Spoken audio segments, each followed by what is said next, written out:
So the championship is set. It's Duke versus Virginia, Saturday night right here in Charlotte. I'm Chris Lee. That is Pat Walter. And right now, Duke going for their third ACC tournament championship under head coach Jon Scheyer in 4 years. And first off, it's been a great run for Duke under Coach Scheyer when it comes down to the ACC tournament. But now he's doing it with a lot of adversity. Last year, he had to do it without with Cooper Flagg, but Con Knippel stepped up, and that guy's doing pretty well. I think so. Maybe better than, especially here in this building. We're in Spectrum Center. Does very well in this building alone. But now you really have a tough situation where you lose two starters, Caleb Foster, Pat Gongba, and yesterday I can't lie, versus Florida State, I didn't like the way Duke looked. They were just able to be the better team and get the win. Today, it felt like it really started to come together for Nick Amenia and also Caden Boozer. And you say that, and midway through the first half, it was looking a little bit similar to Florida State. It's a carryover for sure. In some ways, I don't want to say more alarming, but like Florida State had an athleticism level that was striking. Yes. You don't get that from Clemson. They are more just solid execution, well coached, kind of like positional size. Mm-hmm. And it was a 19-18 game over midway through the first half, and then like clockwork now. It's just every game with Duke, you're going to get like a 20-2 run. And in this case, it was 22-4, I believe, to close the half. So Duke ends the half, I think, up 19. And ultimately, it ends up getting close to the spread. They win by, what, 12? 12 points. But it really never felt that close. This thing was wrapped up with 6 minutes to go. And really the story is the two guys that step up. Nicholas Amenia and Caden Boozer. Boozer specifically, who has to step into the point guard role, the starting role, a role he's played in a lot of ways this season, but just not at this volume. And coming off of how maybe out of his league he looked in moments in the Florida State game, he certainly looked ready for the spotlight in this game here. Versus Florida State, it was sometimes I think I looked at him and it was just like, this kid was considered to be a 5-star. And I wonder if him playing with his brother gave him a little bit of elevation. Sure, in the last name. I just wasn't quite sure. And then versus Clemson, I think he quieted that. He went away with the noise. And I think one of the things about not having Caleb Foster and Pat Gongba is that he knows that he's not going to get benched for a mistake. So he needs to be out there for Duke. They're going to have him out there because they just need the bodies right now. So he was playing a little bit more free, and he was doing what he does best, and that's breaking down a defender, going to the bucket. He can dish it, or he can try to go score at the basket, get fouled, go to the line, whatever it is. And that's more so his game. He's not the three-point shooter. He can make a couple. We've seen him do that. But his game is really driving to the basket and also setting up, other teammates when it comes down to them being in scoring position. And they needed it on a night where Isaiah Evans was 0 for 7 from 3.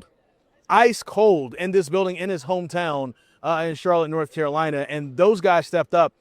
Nick Amenia, he's had a few games here and there where he's shown some flashes. This was a really good showing from him. Another guy who was a 5-star coming into today. And this is a big kid. He grew up as a guard, but then all of a sudden shot up to 6'8". And you have that guy coming downhill with the ball in his hand and also spotting up for threes. Duke is now rolling on a different level with some different contributors, and I think that's one of the things that makes them a little bit more dangerous now, especially if they get Pat Gongba back next week. Hey, look, Jon Scheyer is one of the best coaches in the business, has one of the best staffs in the business, and it's probably unfair to think that they were just going to have this immediately figured out. Sure. Coming off of the Carolina game where they blew out Carolina without those guys for much of it, and then coming in here to a tournament where they're not even really – their goal isn't even necessarily to win it. Their goal is to get right for the NCAA tournament. So to have a little bit of a flat spot, have a little bit of a learning spot versus Florida State was understandable. And I think they figured a lot of things out here versus Clemson, albeit in a very different matchup.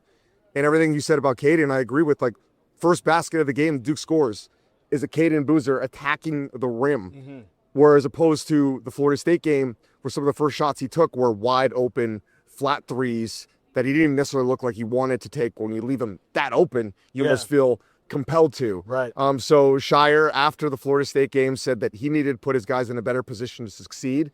I think he did that here in this Clemson game.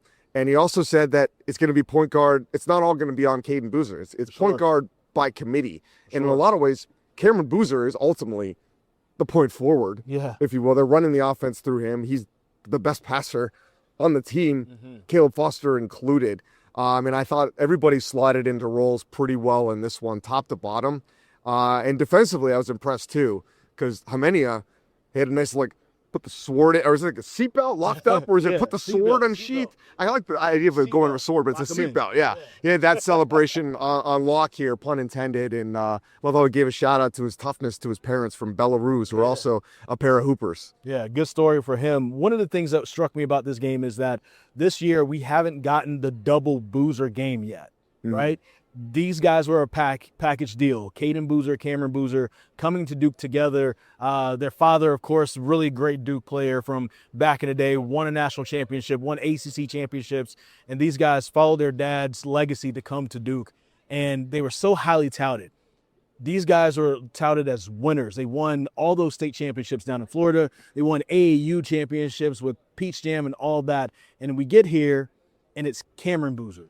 And we're wondering, when is Caden's light going to start turning on? And when are we going to have that double Boozer game? We got the double Boozer game. And there were 40 points with guys named Boozer. And it was 16 for Caden, his career high, and, of course, 24 from Cameron. And that was amazing to see for me, and I think it was amazing for the team to finally get the chance to see that. If they happen to get Caleb Foster back, let's say for the Final Four, if they were to make it that far, and now you've already got Nick Hamenia, Caden Boozer feeling good about their roles, playing a little bit looser, a little bit more free. This Duke team might end up being a little bit more dangerous than what they were before, because now you have guys who have a little bit more confidence heading into March Madness, and that could really play in Duke's favor. Because now they don't have the margin, I don't want to say for error, but it's margin for just depth, right? Like foul trouble. So much of how March plays out is do your bigs get in foul trouble early? And we expect Patrick Gongba to come back, but it's a foot injury.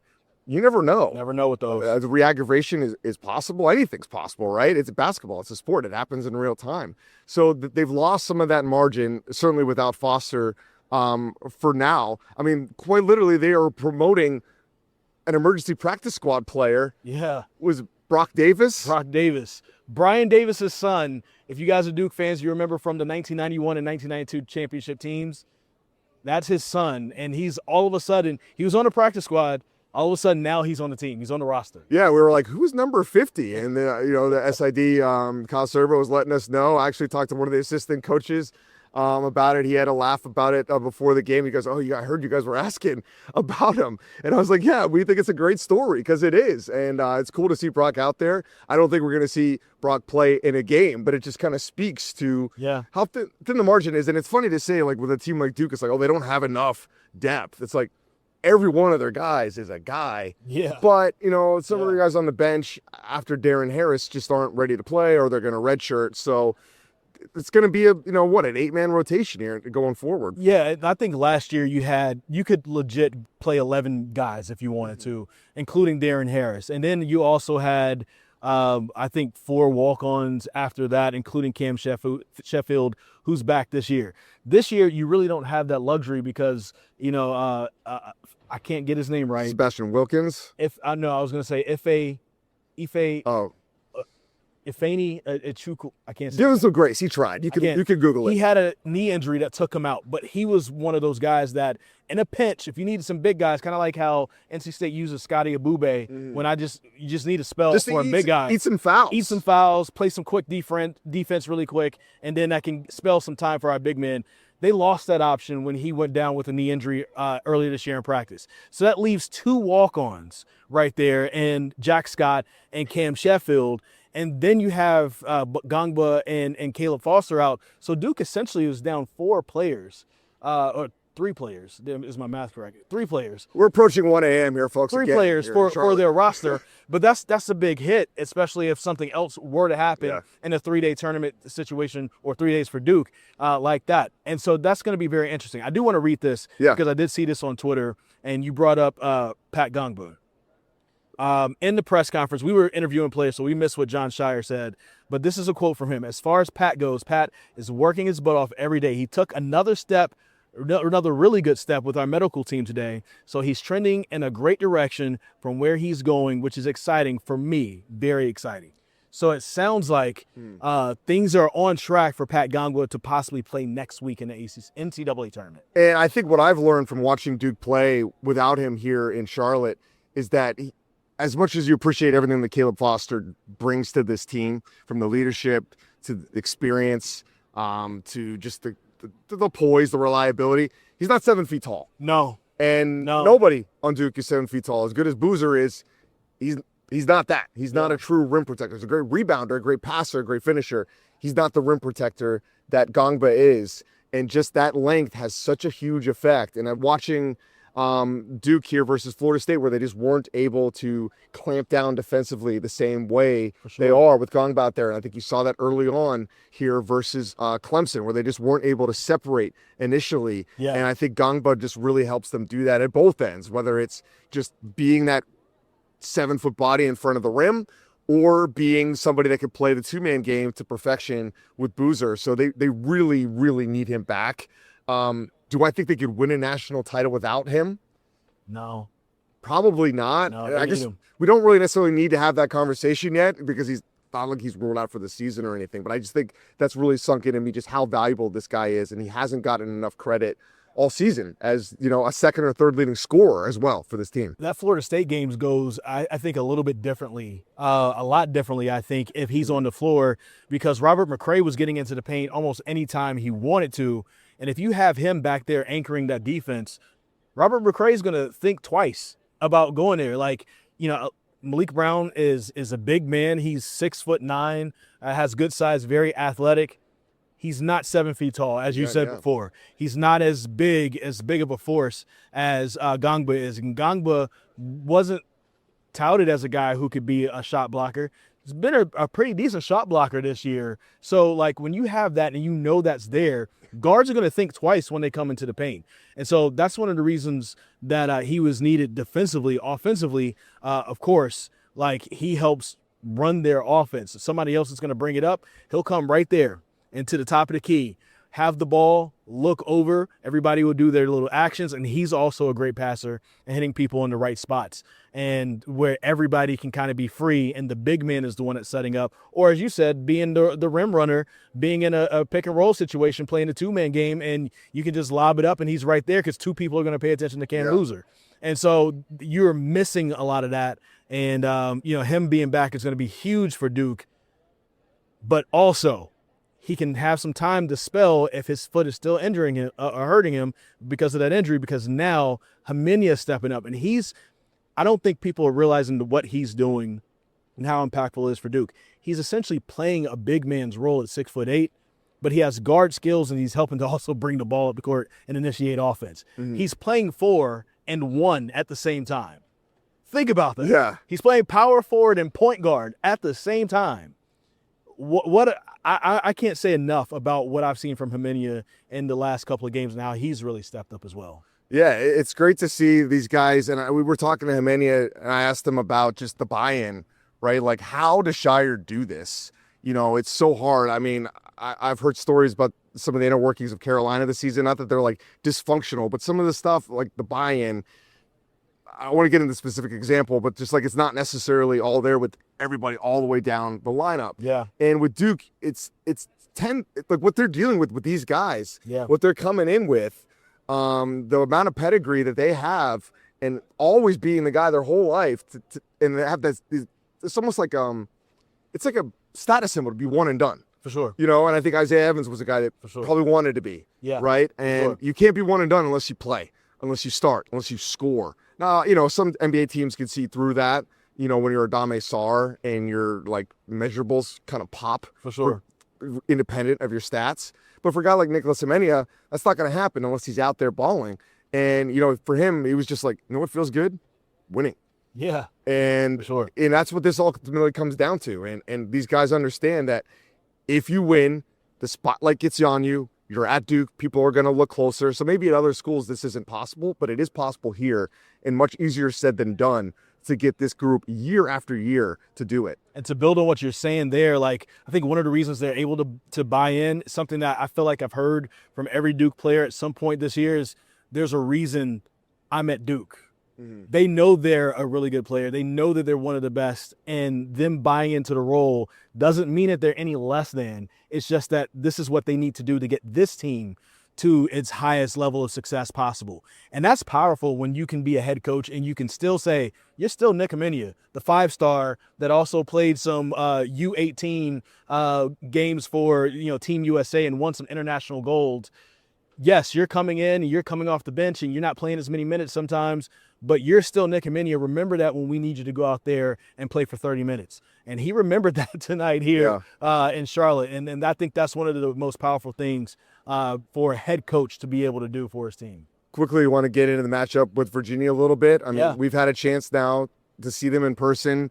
I was at the Virginia game in Cameron, which was a blowout.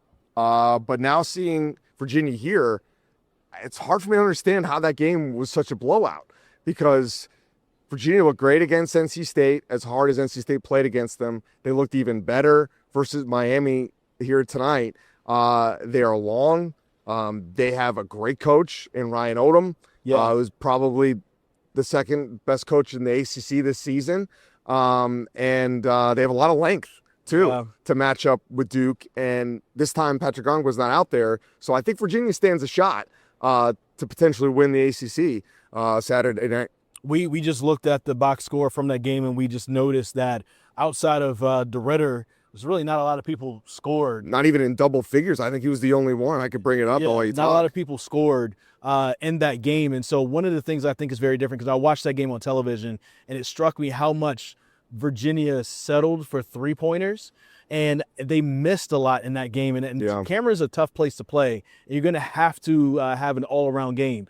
And so I think, especially with Pat Gongba not being in this game for the championship, they're going to have to hit the paint. And now they probably will. And they probably are looking at that Florida State tape where they were able to drive and kick and get the open shooters and things like that. Now, they drove and they kicked before, but they much rather kicked than to actually try to go for the layup in the paint. And so tomorrow they've got those 7-footers. They got Grunlow and the other kid. I'm gonna say another name badly, so I won't even attempt. But Onyenso. There he is. Very tall. Those guys are very tall individuals. And Testa Ritter, like, he could ball, man. He's first off, he's like Paulo Banchero size with guard skills. And, like, I don't think I've seen a guy that big with those type of guard skills driving down the lane since Paulo Banchero in college. It's just, I'd say maybe we were talking about Banchero last night. Maybe I'm just a Banchero homer, but I want to sell his guard skills short, because I think he does have some guard skills. But amazing guard skills. Point taken. Like, DeRidder can ball, and he's smart too. Yes. And he's 23 years old and listed as a freshman. But, he was overseas and, whatever is a freshman. Podcast. Whatever is a freshman these days. But Virginia, I could see them playing a completely different game than what they played at Cameron. And they're not playing at Cameron again, so you're not going to have all those 9,000 fans on top of you. So it's going to be a very different complexion to the game. It's going to be very close, I think. But if Duke plays the way that they played tonight, I think they could still keep them at bay. Yeah, I mean, do they want to win the ACC tournament? Of course, they want to win for sure. Everything. It's like a twofold kind of conversation for them, where it's like, it's part of the path, I think, is what we kind of got from the players. Like, they are excited to play in the ACC tournament. And I think the key, too, is, like, a lot of these guys weren't on this team last year. They didn't win an ACC tournament with that group last year. So I think they are excited to do it. And they've just been, for them, it doesn't matter the game, the spot, the moment. They bring it every single night, which is something we can't say for some of our other teams here in the Triangle. I would just to bring up this quick point, we talked about Isaiah Evans having a cold night. I don't expect that to happen again. Virginia. Especially in Charlotte. He loves to score in Charlotte. He went to high school here. He's due for a game. Then you have Caden Boozer and Nicholas Hamenia, who have gotten an extra level of confidence. Duke is, this is going to be a different game, and Virginia's going to really come and bring it. But this isn't a Duke team to be pushed over. If they played Duke yesterday, Virginia wins that. Saturday, I don't know. Just because now that Friday has happened and these guys have stepped up and they feel a lot better about themselves, you can really see Duke coming out here and playing probably their best game. They're starting to get rolling with this new lineup, and you could probably see them play their best game with this new lineup versus Virginia. Well, whoever wins feels like it's going to be a matchup we're going to get for years to come. Ryan Odom, John Shire, two of the best in the business right now. They've been the best in the conference this season, so a fitting ACC tournament championship here on Saturday night. We can't wait to cover it. We're going to be doing this again late night Saturday, so stick with us here on YouTube, Spotify, iTunes, wherever you're getting this, because we're on, like we like to say, all the platforms. So we appreciate you guys listening and watching. We'll see you tomorrow.